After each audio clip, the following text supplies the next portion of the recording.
Chez ProNature Bouffard Sport, notre spécialité, c'est le sport. Pour pratiquer votre sport préféré et pour être bien équipé, ProNature Bouffard Sport. Pour un service personnalisé et des conseils qui rendront vos activités sportives des plus agréables, ProNature Bouffard Sport, 114 Taché Ouest Montmagny, 248 12 45. Je vous souhaite la bienvenue à cette autre chronique chasse et pêche, mais je vous dirais particulièrement de la pêche, avec notre spécialiste Louis Lachance. Salut Louis. Salut Michel, ça va bien? Oui, merci. Bien, on est toujours ici, il faut le mentionner, dans le décor ProNature Bouffard Sport, mais un petit décor chasse parce que, bon, là, au temps où on est rendu, il faut commencer à penser que la pêche tranquillement s'en va, mais la chasse est arrivée. Exactement. Alors, mais encore, on va encore parler de pêche avec notre ami, notre invité.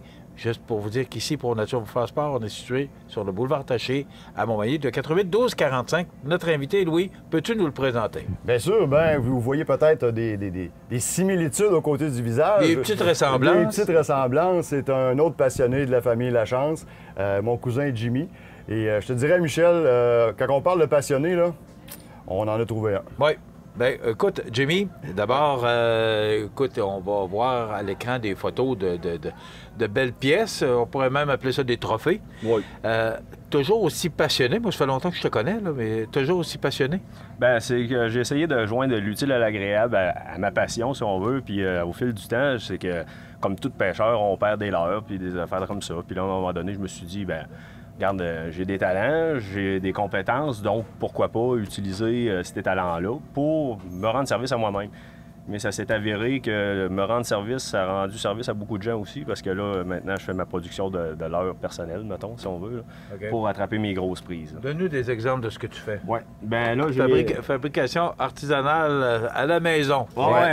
Puis le pire, c'est que c'est ça, là, des fois, là, je mentionne au monde, c'est des leurres multigénérationnelles. Mon grand-père Lachance qui taille mon bois, mon père qui m'aide sur le côté mécanique pour les billes puis le lestage, mes enfants qui sont au sablage, puis moi qui finis avec la finition au airbrush. Puis, OK, on peut le montrer comme quoi à l'écran. Bon, alors c'est ce que ça donne.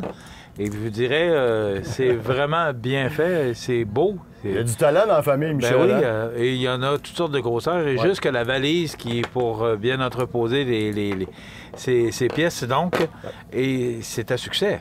Oui, bien, c'est justement, là, un mois, là, j'ai même vu ton reportage à ce sujet-là. J'ai été faire une pêche pour tester mes leurres, puis ça s'est avéré assez fructueux, merci. Parce que là, oui, j'ai pris un 53 pouces et demi, mais le 52 pouces qui est venu m'attaquer à 6 pieds de la chaloupe, m'attaquer sur la petite perche chaude en tandem ici. Regarde, le cœur m'a arrêté comme un cinglé, là, parce que c'était... Pas dit que c'est fou. Oui. Mais là, depuis tantôt qu'on parle de trophée, qu'on parle de leurre, de quel poisson qu'on parle, Michel? Le masquinongé, le maître de nos eaux. Oui, exact. Qu'est-ce qui est de particulier? Parce que moi, je connais tellement ça. Qu'est-ce qu'il y a de particulier, le masquinongé? Bien, le masquinongé, c'est que, première des choses, c'est un loup. Il l'appelle le loup d'eau, si on parle de côté autochtone. C'est que c'est vraiment un prédateur à son summum. Il peut, comme quand on arrive dans la saison d'automne comme ça, il peut s'attaquer à des canards, des rats musqués, puis il peut s'attaquer à gros, puis même souvent à la même grosseur que lui-même. Des canards et des rats musqués? Ah oui, puis fréquents. Puis il y a même des leurres qui sont faites en fonction de stimuler ça. Il y a des leurres de surface qui ont une hélice en surface, qui font un ploc, ploc, ploc, ploc, ploc, ploc, ploc, ploc, ploc, pour simuler le petit canard qui s'en va à pleine course, là, comme on voit des fois le printemps. Il y a des gros bucktails qui s'appellent comme ça, là, qui simulent, mettons, le rat musqué qui est en l'eau, puis avec les grosses cuillères qui provoquent du bruit. Donc, tu sais, on montre un peu au masquinongé que les mammifères sont à portée, puis les grosses palmes qu'ils mettent là-dessus, c'est pour vraiment attirer l'attention. Puis une fois que le masquinongé a fait son focus sur la proie en tant que telle, bien, il se garoche dessus, puis c'est d'une violence hallucinante, là. Tu parles de loup d'eau. Est-ce que c'est un des plus gros poissons? Pour les... Qu'est-ce qui se compare? En eau douce, en Amérique, oui, on peut le comparer au brochet, mais il devient beaucoup plus majestueux, il devient beaucoup plus grand. Puis il y a le comportement qui est totalement différent. Le masquinongé est un poisson qui est méfiant, qui est sélectif dans ses prises, tandis que le brochet, lui, il est plus impulsif et agressif. Si on prend, mettons, un exemple, qu'on va attraper un brochet sur notre ligne, si on l'échappe puis on réactive le leurre tout de suite, là, le brochet, il a des tendances à vouloir réattaquer le leurre. Tandis que le masquinongé, des fois, il va tout simplement passer en arrière puis il va faire « off, on va passer à d'autres choses ». C'est fou comme ça. OK. Est-ce que c'est particulièrement, parce qu'on va voir les images, là, mais est-ce que 52 puis 53 pouces, là, c'est quand même, c'est plus un poisson, là? C'est un requin. Mais est-ce que c'est la particularité de ce poisson-là? Il est gros ou il y a toutes sortes de grandeurs, de longueurs? Ben, ça dépend des plans d'eau. Comme si on parle, mettons, qu'en région ici, on a le lac Frontière. Oui, il y a eu beaucoup de braconnage, des affaires de même. L'espérance de vie du masquinongé n'est pas comme, mettons, si on prend le lac Saint-Pierre ou le lac Saint-Louis ou le lac des Deux-Montagnes. Donc, l'espoir de pogner une bête de 50 en montant est quand même assez restreint. Mais le fait de tomber dans la gamme des 50 pouces, on s'entend que c'est quand même assez rare. On peut pas avoir ça là, du jour au lendemain. Ça prend des techniques, puis il faut vraiment connaître son prédateur, puis être capable d'y présenter la bouchée qui va le faire réagir. Là. Écoute, on s'est parlé avant la chronique. Là. Ouais. Mais dans le même avant-midi, tu as eu ces deux poissons-là. Alors là, tu me dis que c'est plutôt rare. Mais là, regarde, on s'en dans l'espace de quelques heures. Alors parce là, qu'en fait, Michel, on dit que le masquinongé est le poisson de 1000 lancers. Oui, exact. Et lui est en train de changer la donne carrément. Oui. Ça veut dire quoi exactement? Là? Parce qu'on parle en termes de pêcheur. Explique-nous un peu ce que tu veux expliquer par 1000 lancers. En fait, parce que moi, j'ai pêché un petit peu le masquinongé, mais j'ai un beau problème, c'est que je peux pas pêcher parce que je pêche.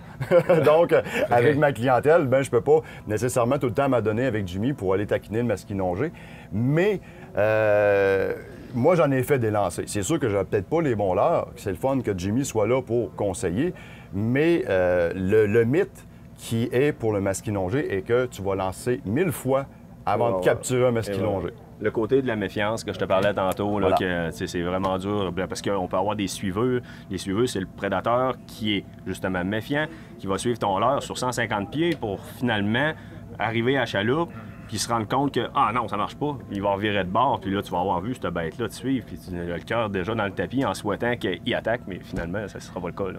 Jimmy, tu as attrapé ces beaux poissons-là avec ton produit à toi, mais pour les gens qui veulent se procurer, d'abord, qu'est-ce que tu recommanderais pour avoir une bonne pêche au masquinongé? Je vois des exemples de l'heure, mais est-ce que c'est vraiment ce que tu recommandes ici? Bien, ce que je peux recommander, il y a beaucoup la technique de la personne en question. Si, admettons, c'est un habitué, ben là, on peut y aller avec des leurres que, justement, c'est toi qui vas provoquer ton action. Comme moi, justement, mes leurres, c'est de type glider qu'ils appellent. C'est qu'avec des saccades de canne, tu provoques la proie blessée pour stimuler le prédateur à aller attaquer la proie facile. Mais sauf que quand tu arrives, admettons, en début de saison, puis le masquinongé est à son apogée, là, il est vraiment actif parce que là, l'hiver était dur ou quoi que ce soit. Là, on arrive avec des leurres qui sont un peu plus rapides parce que justement, là, il ne cherche pas à ramasser la petite proie facile, il va chercher à s'alimenter, that's it, t'sais. Fait que là, c'est pour ça, il y a plusieurs techniques de pêche, il y a plusieurs leurres à utiliser, mais ça va beaucoup selon les compétences de chacun et selon leur connaissance aussi. Là. Mais, bon, bien sûr, oui. Oui, mais quelqu'un qui arrive ici chez ProNature Bouffard Sport, puis il a vu la chronique. Puis là, il dit, moi, écoute, moi, j'ai vu Jimmy Lachance, oui, il a présenté ses leurres, mais il arrive, puis là, il dit, moi, là, si Jimmy n'a pas ses leurres préférées, qu'est-ce qu'il fait, justement? Là, tu viens de parler de la saison, puis tout ça. On a des leurres ici. Ouais. Qu'est-ce que le client va arriver, va venir ici, va dire, écoute, moi, j'ai besoin de leurre. J'ai vu Jimmy Lachance. Le conseiller s'en va vers quoi? Le conseiller, il va. Moi, c'est sûr que j'ai un parti pris pour mes patentes. Oui. J'ai toujours d'autres choses dans mon coffre. Ils vont faire 3-4 lancers, puis je vais revenir avec mes bébelles. Ouais. Parce que justement, je suis habitué, j'aime c'est une question, c'est ça. T'as fabriqué ton propre produit. Regarde ça. C'est ça. Mais comme ça t'appartient, on peut pas... C'est à toi. Donc, qu'est-ce que tu recommandes aux pêcheurs qui voudraient faire une bonne pêche au masquinongé? OK. En début de saison, ce qui est pratique, il y a le spinnerbait. Le spinnerbait, souvent, qui est utilisé pour la chigan, c'est une broche avec une petite jupette ici, puis 2 cuillères en haut, si on veut, qui sert de leurre de surface, qui stimule le prédateur parce que ça fait comme si c'était un petit banc de menée. Donc, les proies qui sont nombreuses, donc qui peuvent s'attaquer à plus. Puis après ça, quand on avance dans la saison, bien, des leurres qu'on utilise, des gros jigs qu'on peut utiliser plus lentement, qui font vraiment là, une action lente. L'eau refroidit, le prédateur cherche les grosses proies faciles. Bien, en y allant avec des gros jigs comme ça, c'est pratique. Puis quand on veut juste faire de la traîne ou ramener ou quoi que ce soit, bien, il y a des leurres à bavette qui sont toujours pratiques, qui peuvent stimuler le loup d'eau. Ce que je comprends, c'est que c'est quand même, c'est un gros poisson. Ouais. C'est quoi c'est une question vraiment d'un gars qui ne connaît pas ça, là, mais c'est quoi le minimum de longueur qu'on peut avoir avec un masquinongé? Il n'y en a pas. Il n'y en a pas? Il n'y en a pas. C'est vorace, c'est violent, c'est un requin d'eau douce, carrément. Comme je parlais pour le canard puis le rat musqué, bien, on s'entend qu'un rat musqué, ça a au moins à 10-12 pouces de long. Donc, on s'entend que s'il est capable de l'attaquer, c'est que dans sa tête, il est capable de l'avaler. Ça veut dire qu'il y a de bonnes dents, il y a pas de... Oui, ça a 750 dents. 750 dents dans la gueule. J'ai plusieurs baffes à mon actif, plusieurs expériences plates, oui. Tu brilles, ça brille dans tes yeux. Est-ce que tu pêches uniquement le masquinongé? Bien, c'est devenu un gros dada. C'est que, comme Louis disait, c'est un poisson aux 1000 lancers. Donc, une fois que tu en as fait un, l'adrénaline te monte tellement dans le tapis. Ce qui m'arrive pas avec la truite, ce qui m'arrive pas avec la perche blanche, ce qui m'arrive pas en temps normal. Mais avec ce poisson-là, c'est qu'on travaille tellement fort que aussitôt qu'il y a un impact sur le leurre, le break pogne tout de suite. Puis là, quand tu vois le monstre arriver, bien là, c'est l'extase. Puis là, quand il est dans l'épuisette, bien là, tu viens fou. Ben, lui, c'est pas dans l'épuisette. Lui, c'est le masquinongé, moi, c'est le surgeon. Ouais, quand t'en veux un, t'en veux un autre. Ouais, c'est ça. Je pense qu'on pourrait les faire parler comme ça encore une heure. Vous êtes des passionnés, je pense. On a que le c'est sang le bon de Joe terme. Lachance, mon cher Oui, Michel. oui. Et c'est vraiment transmis de grand-père en petit-fils. Oui, solide. Jimmy Lachance, merci beaucoup d'avoir été avec plaisir, nous. C'est mon chum. vraiment le fun. On a appris Merci, beaucoup de Jimmy. choses. Louis Lachance, bien, ça complète notre chronique d'aujourd'hui. Oui. Donc, on vous rappelle qu'il faut penser qu'on est dans le temps de la chasse aussi. La pêche, ça se termine quand? Il y a toutes sortes de dates. Bon, on OK. va en parler dans une autre chronique, tu On vois. est encore dedans. 30 novembre pour le masquinongé. Oui. Ah, et OK. voilà. Bon, alors voilà, ben, ça complète. Et c'est toujours une passion pour moi aussi de faire cette chronique-là avec des passionnés. Alors, c'était notre chronique chasse et pêche pour aujourd'hui, présentée par Pro Nature Bouffard Sport, ici même sur le boulevard Taché. Vous voulez trouver, vous pensez sport, vous avez qu'à penser à Pro Nature Bouffard Sport. Boulevard Taché, 288 12 45. On s'arrête.